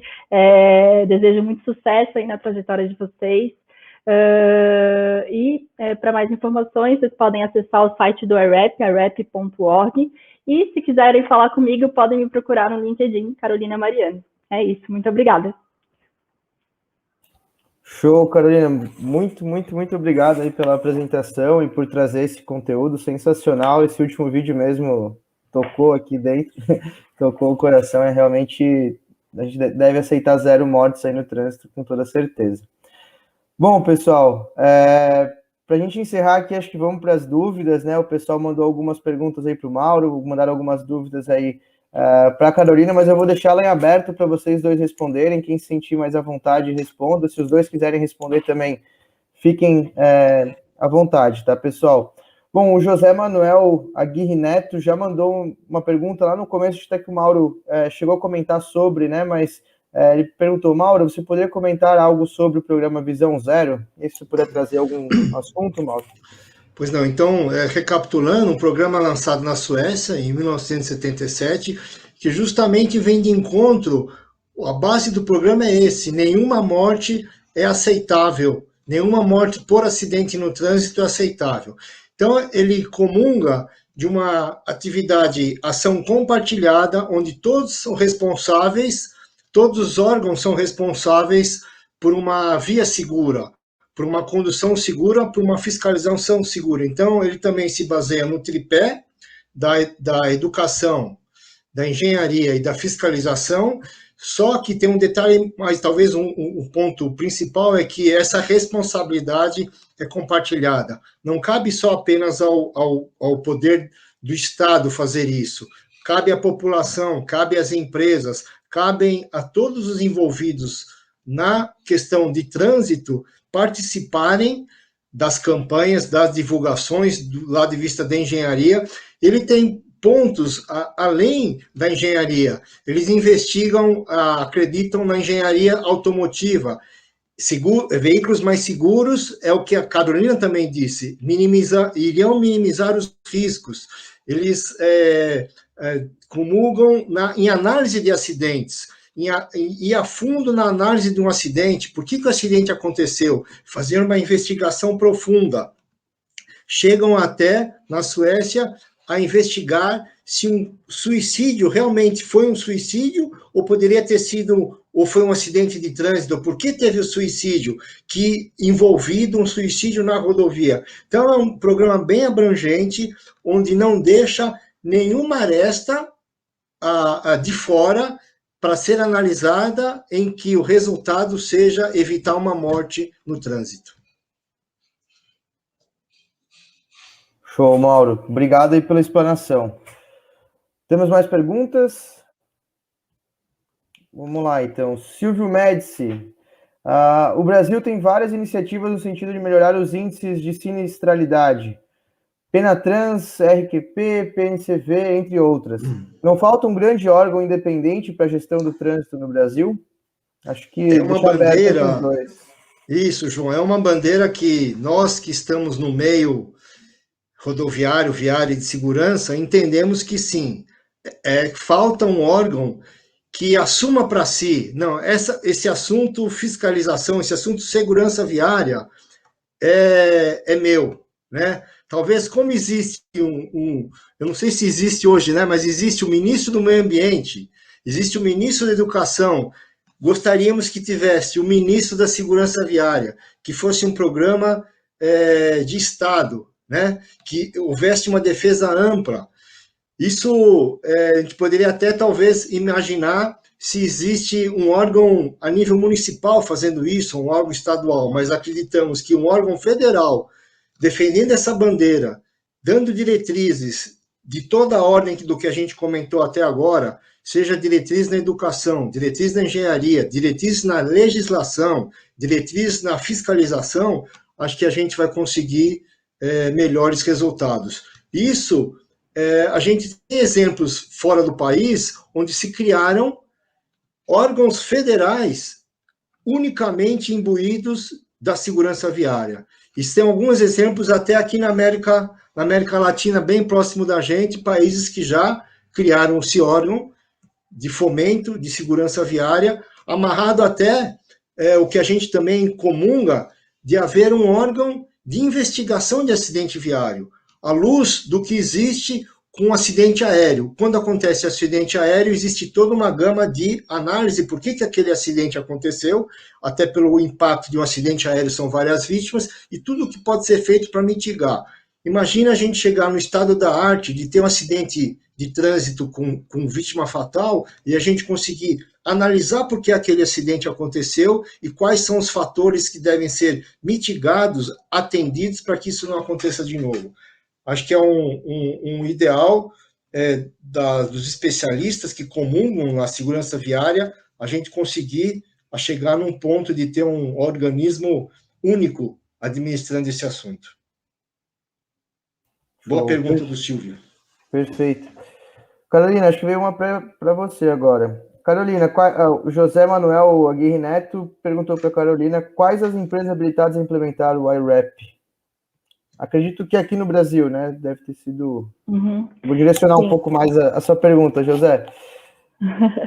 Só complementando a fala do Mauro, da pergunta anterior, como eu citei na minha apresentação, né, o DENIT criou o Programa Brasileiro, né, de Avaliação de Rodovias, do Brasil RAP, então já foi um grande passo, né, para a segurança viária, ter o DENIT à frente disso, né, que é um órgão federal de grande importância, à frente desse programa, né? Mas claro que a gente sempre tem que pensar na unificação dos esforços, né? Então a gente precisa que todas as entidades envolvidas na segurança viária estejam alinhadas e no comprometimento da segurança, né? Nesse assunto da segurança. Em relação às empresas habilitadas à implementação do IRAP, né? As empresas credenciadas, nós temos algumas empresas brasileiras que são credenciadas. Você pode verificar no site do IRAP qual é a lista, né? Nós temos aí algumas empresas, já tem um número bem grande, né? Porque a metodologia está presente no país desde 2015, mais ou menos, eu acho. E então a gente já tem um número bem expressivo de empresas que são credenciadas na metodologia. É importante frisar que você, quando vai fazer um credenciamento, né? Você se credencia por etapa. Né? Então, você pode credenciar a empresa e, se você for se credenciar na etapa de codificação e na etapa de resultados, você vai se credenciar de maneira individual. Né? Então, se você tem um credenciamento e trabalha numa empresa e vai para outra empresa depois, o credenciamento fica com você. Né? Na etapa de inspeção, o credenciamento é por empresa, então vocês conseguem visualizar quem são os credenciados, tanto por nome de empresa, quanto pelo nome do acreditado mesmo, individual. Perfeito. Carolina, deixa eu te fazer uma pergunta que quando eu fui pesquisar sobre o IRAP no ano passado, ficou uma dúvida. Quem são as pessoas que, de fato, aplicam a metodologia IRAP, as pessoas, ou, enfim, as instituições, e quais são as ações que elas fazem nessa aplicação da metodologia?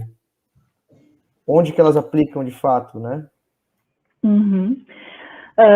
Bom, a gente tem, principalmente na gestão pública, né, a aplicação, e também nas concessionárias. Então, o que a gente tem visto muito agora, né, nesse ano, é a aplicação da metodologia nos editais. Então, nós temos editais do DENIT, que já estão, que já prevêem a aplicação da metodologia. Temos algumas concessionárias que estão implementando também a metodologia. Então, quando a empresa ganha o edital, ela vai realizar lá todos os serviços que estão previstos no edital e, juntamente a isso, ela vai aplicar a metodologia IRAP para verificação da segurança viária das vias. Não sei se respondi a sua pergunta. Claro, com certeza, perfeito, obrigado. Bruna, temos mais perguntas aí? Show. O Heitor Tonetti perguntou onde entram as motos no corredor entre carros, porque as pessoas morrem. Acredito que tenha sido quando você estava explicando lá, Carolina, porque as pessoas morrem. Talvez acho que ele quis trazer esse tema aí, por exemplo, em São Paulo, né, proibiram até as motos de trafegar da Marginal Pinheiro, se eu não me engano. Enfim, acho que esse é um tema aí bastante comentado e que a gente, infelizmente, assiste praticamente todos os dias, né, notícias de motos que entram nos corredores e acabam causando acidentes. Sim, a gente tem muitas polêmicas, né, acerca desse tema, assim, e a gente tem que pensar que as pessoas vão errar, né? Então, o sistema seguro que eu citei, ele não é única e exclusivamente responsabilidade da infraestrutura viária, né? Ele envolve ali o comportamento do usuário e também como o veículo, né, está seguro e apto para trafegar. O que se vê em alguns países são corredores exclusivos para motocicletas, né? Isso não é comum aqui no Brasil, né? É como se fosse uma ciclovia para motos, sendo bem grotesca, tá? Mas é uma solução, né? E com certeza a educação é um fator muito importante que a gente precisa trabalhar muito no nosso país, que é a educação de trânsito, e que pode aí salvar mais vidas, né? Mas isso é um tema aí que dá pano para manga e a gente pode ficar aqui horas falando sobre isso. Perfeito. João? Pode falar, Mauro. Realmente é polêmico, mas a Carolina foi bem explícita aí, é uma questão de educação. Em alguns países existem comportamentos diferentes. Existem países, até nos Estados Unidos, onde o motociclista ele se considera o espaço de um veículo. Ele fica parado no trânsito atrás de um carro como se estivesse ocupando espaço de um veículo completamente, né? Então, acho que vem muito até do que nós também temos defendido, o que é educação, o que é habilitação de motociclista. Por conta da pandemia, né, acho que um grande ganha-pão, uma necessidade de logística são os motociclistas que fazem as entregas. Eles, né, aí a gente mesmo questiona os especialistas, como esse motociclista ele é treinado, como ele é remunerado? Ele é remunerado talvez pelo maior número de entregas. Ele faz esse maior número de entregas em detrimento à segurança. Mas ele é apoiado talvez por nós que contratamos essa empresa, ele é apoiado pela empresa que estimula ele a fazer maior número de entregas. Então, a gente acaba caindo no caso, a questão de trânsito é uma questão compartilhada. Deve haver um comprometimento de todos. O motorista, se esse entregador ele não tiver uma variação de remuneração pela quantidade de entrega, mas talvez sim pela prestação do serviço, pela gentileza, independente do número de entregas que ele fez, a gente deve estimular ele, acho que de uma maneira diferenciada. Acho que esse é então, existiram outros aprendizados, acho que esse é um deles. E entrando um pouquinho na pergunta sobre a IREP, que o José Manuel fez, bem lembrou a Carolina, né? Os programas de concessão da Artesp, Agência Reguladora do Estado de São Paulo, os contratos mais recentes já incluem no seu contrato que a concessionária implante o programa IREP dentro da sua análise de segurança viária. E recentemente também o DR de São Paulo contratou o programa IREP para analisar as condições e implantar o programa nas rodovias de São Paulo que não estão sob concessão. Perfeito, Mauro. Perfeito. Muito obrigado.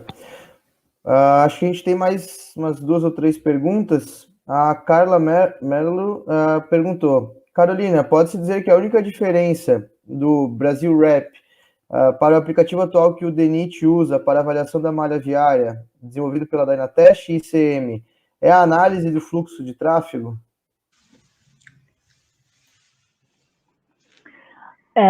Bom, Carla, eu talvez acho que você se confundiu entre ICM e ICS, né?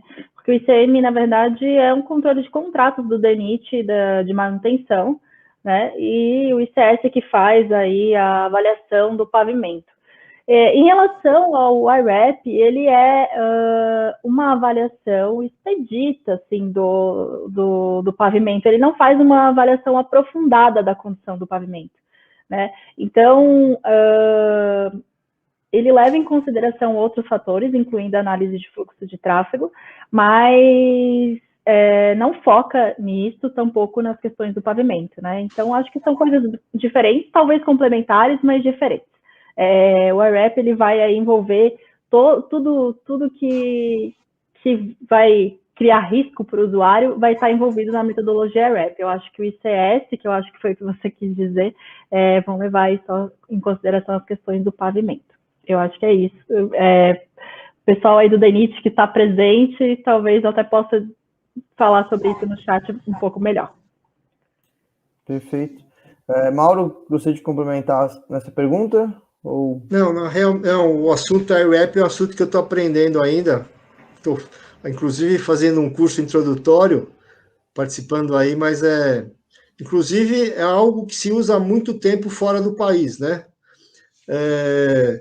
Eu estive num evento em Portugal, em 2011, onde a comunidade, uma comunidade de segurança viária de Portugal promoveu, e foi onde eu tive o primeiro conhecimento sobre a IRAP, e confesso dizer que não sei se a tradução não me fez entender, parte do evento foi em inglês.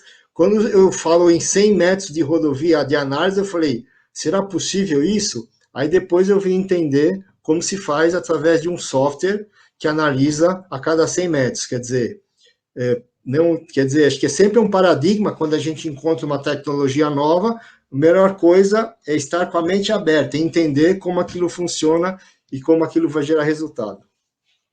Show, bacana. Até a Carolina comentando, né, sobre que podem ser complementares esses sistemas ao IRAP, acho que é isso até algo que eu uma vez conversei com o Mauro, né, como que a gente pode trazer as diversas bases de dados que existem aí sobre as rodovias, por exemplo, esse aplicativo do DENIT que a Carla comentou, aplicativos, ou até sistemas de operação de rodovias que as concessionárias utilizam, o próprio Cartado que está cadastrando informações de conservação e manutenção. Então, como que a gente pode, de alguma forma, trazer todos esses bancos de dados, gerar um grande BI aí para melhorar a segurança viária e melhorar as condições da pista, né? Então, realmente um bom desafio aí que a gente pode pensar no futuro. Bruna, pessoal, estou chamando a Bruna aqui, acho que eu até esqueci de apresentar, mas ela é quem está fazendo todo o trabalho técnico aí de back-office para a gente, tá? Então, brigadão, Bruna. Mauro, temos uma outra pergunta para ti, mas eu vi que a Carolina também comentou muito sobre isso, né? Sobre que ele perguntou aqui, o Heitor Tonetti. Mauro, boa noite. O que seria engenharia de baixo custo? E acho que até foi algo que a Carolina comentou bastante também na parte de plano. Me fugiu aqui agora, Carolina. Plano de investimentos. Plano de investimento. Estava conferindo plano de financiamento ou de investimento, mas o plano de investimento. Então, pessoal, que seria essa engenharia de baixo custo e como a gente poderia aplicar ela? Então, o meu conceito, primeiro é o seguinte, existe um manual do DENIT que aborda esse tema, né, intervenções de baixo custo em rodovias. Então, aí eu venho um conceito, eu trago, além desse manual, um conceito que a gente deve usar em tudo, na nossa vida, inclusive. É o conceito de economia, é o recurso que você tem para executar aquilo com a melhor maneira, com o menor custo-benefício para você atingir a sua meta de redução de acidente. Então, uma coisa é não fazer nada, uma coisa é você ter um recurso. Qual é a melhor solução de engenharia que os especialistas, né, existem para isso, os estudos, as normas, como aplicar uma norma, qual norma ser aplicada naquele ponto, em função da característica da via, em relação das estatísticas de acidente, ao tipo de acidente, até o IRAP, do pouco que eu comecei a estudar, ele foca nesta solução. Então, ele faz uma análise da via, ele classifica em 5 estrelas. Carolina, você me corrige, por favor. Ele classifica de 1 a 5 estrelas qual é o risco para cada tipo de usuário e tem uma gama de soluções onde ele gera um algoritmo, se não me engano, onde ele simula aquele algoritmo, aquela solução de engenharia se implantada, qual é o resultado esperado. Acho que é por aí, Carolina, é isso mesmo? Por favor, complementa. Sim, está certíssimo. Eu acho que eu nem preciso complementar, porque é isso aí, a gente segue o conceito, né, do manual do DENIT de medidas de baixo custo, e também essa premissa da economia aí de custo-benefício, como eu falei para vocês, essa também é uma das vertentes da metodologia RAP, né? Então, ele sempre vai avaliar o benefício que está sendo gerado, ou seja, quantas vidas serão salvas, quantos feridos serão evitados, né? E qual é o custo para a implementação, né? Isso vai ser rentável. Isso. João, você vê como é importante, acho que a divulgação dessas informações, acho que esses eventos e a divulgação, nós que somos do meio, comungamos que a informação é algo muito importante. Chegar, talvez existam órgãos de trânsito, municípios, são mais de 5 mil municípios no país, com toda a gama de orçamento, toda a gama de risco. Então, talvez o município tenha vontade, tenha diretriz para fazer algo, mas não sabe como fazer, né? Então, acho que informação de qualidade, como está sendo feita hoje por vocês, João, e de que existem soluções, sempre vai ter uma solução, né? Acho que a busca da informação e a busca da solução, acho que deve ser o que anima o ser humano para buscar salvar as vidas dos seus entes. Com certeza, Mauro, com certeza. O que a gente está tentando aqui é trazer informação de fato aí para todo mundo que está nos assistindo. Bruna, temos mais alguma pergunta? Acho que vamos para a última aí. O Raul Silva Soares, que está assistindo a gente pelo LinkedIn, perguntou qual seria o custo para a implementação do IRAP. Existe uma resposta para isso, Carolina? Não há uma resposta objetiva, né?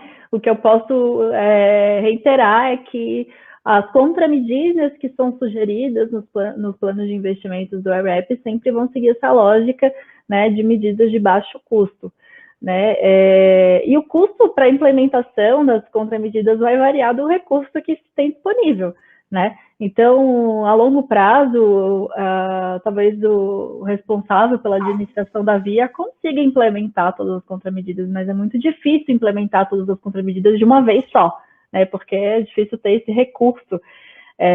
Então, ao longo dos anos, vai se implementando um pouco aqui e ali, né? Para a gente ter o benefício também das vidas salvas, mas não há um número exato, né? Para esse custo. Com certeza. Show. Bacana, pessoal. Bruna, temos mais alguma pergunta? Ou acho que... Bom, também acho que temos uma última, então. O Paulo César Pegas Ferreira perguntou: Mauro, como você analisa a falta de conscientização do cidadão em relação aos riscos de acidente? Uso de cinto e cadeirinha, limite de velocidade, respeito à sinalização, álcool e drogas versus o volante. Bom, acho que eu vou aproveitar para fazer essa pergunta do Paulo, pessoal, e já pedir que vocês... a gente comentou vários assuntos aqui, parte de engenharia, parte de fiscalização, enfim, mas acho que o que mais me tocou, pelo menos, o que mais me trouxe a atenção, é que a gente precisa realmente trabalhar na conscientização de todo mundo para que todo o resto, os outros dois pilares, eles tenham algum efeito de fato, né? Então, se vocês já quiserem, Mauro, já quiser responder essa pergunta aí, Carolina e Mauro, deixarem as suas últimas palavras também aí para quem está nos assistindo, dar uma última mensagem aí para o pessoal a respeito do tema de segurança viária. Fiquem à vontade, vou deixar a palavra com vocês. Ok. Paulo, obrigado pela pergunta e pelo prestígio aí da sua participação nesse webinar. Gravíssimo, né, Paulo? Paulo e todos. Gravíssima falta de conscientização. Então, a gente tem definido muito a divulgação, a informação do risco que é não usar o cinto, ou até informar o uso correto do cinto, informar o uso correto da cadeirinha, e na sequência informar o risco de não se usar o cinto de segurança ou não se usar a cadeirinha, o limite de velocidade, quais são as regras, por que se usa a velocidade, por que uma via é projetada para tal velocidade, quais são as consequências de não se respeitar. Então, o álcool, qual é o prejuízo no discernimento do ser humano com o uso do álcool ou uso de droga. Acho que a base é muita informação, para que a gente consiga conduzir esse programa que a gente sonha até de ter um órgão federal buscando essa redução de vítimas. João, só posso agradecer aí a oportunidade de estar divulgando esse tema. Realmente é um tema muito vasto. Acho que ele eu diria que é quase que impossível esgotar, seja num webinar ou então num encontro. Acho que ele é muito abrangente, mas o importante é o espaço. Acho que cada vez mais ampliar a consciência, a informação e saber que sempre vai existir uma solução. Acho que sempre a gente, com atitude, com conscientização, com ampliação da consciência, a gente vai ter um trânsito melhor. A gente tem conseguido vitórias. Não pensem que a gente não tem conseguido. Acho que a gente tem que olhar sempre as virtudes, os resultados positivos. Mas os resultados positivos, acho que eles podem ser potencializados. Acho que é isso que a gente espera em todas as áreas. Show, Mauro. Muitíssimo obrigado. Eu que agradeço aí por estar participando desse evento com a gente, estar trazendo tanto conteúdo aí para o pessoal. Obrigadão, Mauro. Carolina, se quiser deixar seus últimos comentários aí, fica à vontade. Bom, eu gostaria também de responder a pergunta que foi feita pelo Paulo César, né? Sim, a gente tem essa falta de conscientização, né? A gente tem esse problema na educação do trânsito no nosso país, mas enquanto engenheiros, enquanto gestores públicos, que eu sei que estão presentes aqui na live, né?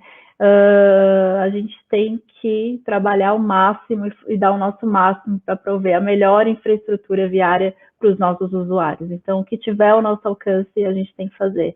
É inadmissível que no país como o Brasil a gente tenha 47 mil mortes anual, né, nas nossas vias, com tanta capacidade intelectual, com tanto conhecimento que o país possui, a gente não pode mais aceitar que essas mortes ocorram.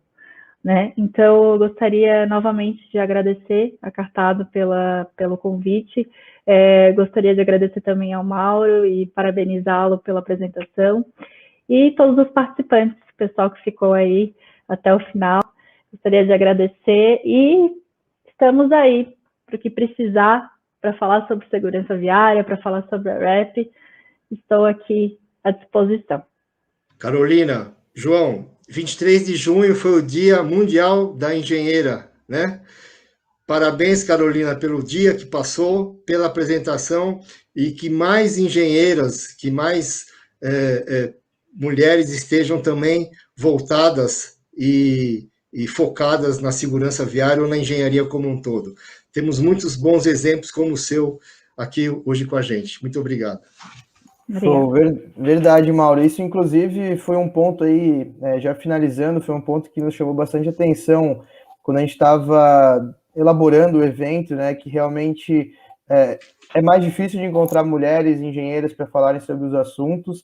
Então, até deixo aqui já um convite, tá? Mulheres engenheiras, mulheres entusiastas desses assuntos de infraestrutura que queiram estar participando de eventos com a gente, por favor, nos contatem, tá? A gente realmente está atrás de vocês para poder mostrar o trabalho de vocês, que é excelente e realmente faz um diferencial gigante aí para o setor. Então, pessoal, queria agradecer mais uma vez aí a Carolina, queria agradecer mais uma vez ao Mauro, vocês foram sensacionais, não tem nem palavras para agradecer.